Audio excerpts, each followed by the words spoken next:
May 8 മുതൽ ആരംഭിക്കുന്ന ഈ വർഷത്തെ CUT UG പരീക്ഷ എഴുതുന്ന വിദ്യാർത്ഥികൾക്ക് വേണ്ടിയിട്ട് 10 CUT UG previous year question paper solve ചെയ്യുന്ന വീഡിയോ സീരീസിന്റെ അടുത്ത വീഡിയോ ആണ്. അപ്പോൾ ഇത്തരത്തിലുള്ള വീഡിയോസ് ഡിസ്കസ് ചെയ്യുന്നതിനുള്ള ഒരു പ്ലാറ്റ്ഫോം ടെൻഡുലോൺ ഉണ്ടാക്കിയിട്ടുണ്ട്. ഒരു വാട്സപ്പ് ഗ്രൂപ്പ് ക്രിയേറ്റ് ചെയ്തിട്ടുണ്ട്. അതിൻ്റെ ഉള്ള ലിങ്ക് ഈ വീഡിയോയുടെ ഫസ്റ്റ് കമന്റിൽ ഉണ്ടാവും.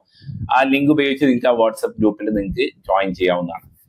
നിങ്ങൾക്ക് സ്ക്രീനിൽ കാണാം CUTയുടെ ഹിസ്റ്ററി ഡൊമൈൻ സബ്ജക്റ്റിൽ മുമ്പ് ചോദിച്ചിട്ടുള്ള ഒരു ചോദ്യമാണ്. മുസ്ലിം ലീഗുമായിട്ട് ബന്ധപ്പെട്ടിട്ടുള്ളതാണ്.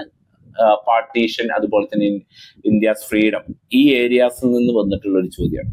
The leader of Muslim League who drafted Pakistan resolution was.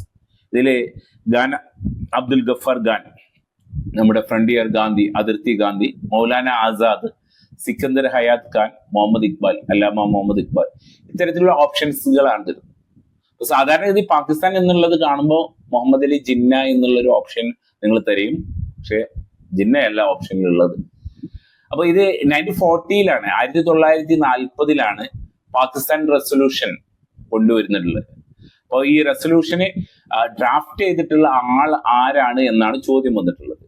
അപ്പോൾ നമുക്ക് ഒന്ന് രണ്ട് ആൾക്കാരെ നമുക്ക് എലിമിനേറ്റ് ചെയ്യാൻ പറ്റും. ഖാൻ, അബ്ദുൽ ഗഫാർ ഖാനും, അതുപോലെ തന്നെ മൗലാന ആസാദും, ഇവരൊക്കെ പാർട്ടീഷനെ എതിർത്തിട്ടുള്ള ആൾക്കാരാണ്. അപ്പൊ അതുകൊണ്ട് തന്നെ സിക്കന്ദർ ഹയാത്ത് ഖാനും മുഹമ്മദ് ഇക്ബാലോ, then നമുക്ക് ഉറപ്പിക്കാം Sikandar Hayat Khan is the right answer. The leader of Muslim League who drafted Pakistan resolution was Sikandar Hayat Khan.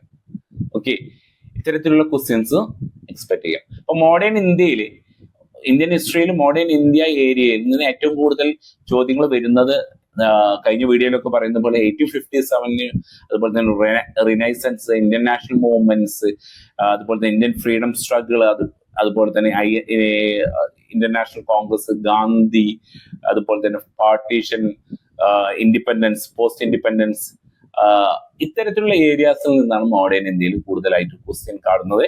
അത് ജനറൽ ടെസ്റ്റിൽ നിങ്ങൾ പഠിക്കുന്നത് കൊണ്ട് തന്നെ നിങ്ങൾക്ക് സിമ്പിളായിട്ട് നിങ്ങൾക്ക് ആ ഏരിയാസിൽ നിന്ന് വരുന്ന ക്വസ്റ്റ്യൻസ് എല്ലാം നിങ്ങൾക്ക് ആൻസർ ചെയ്യാൻ പറ്റും. ഓക്കെ, അടുത്തൊരു ഡൊമൈൻ സബ്ജക്റ്റിന്റെ വീഡിയോ ആയിട്ട് നമുക്ക് മറ്റൊരു വീഡിയോയിൽ കാണാം.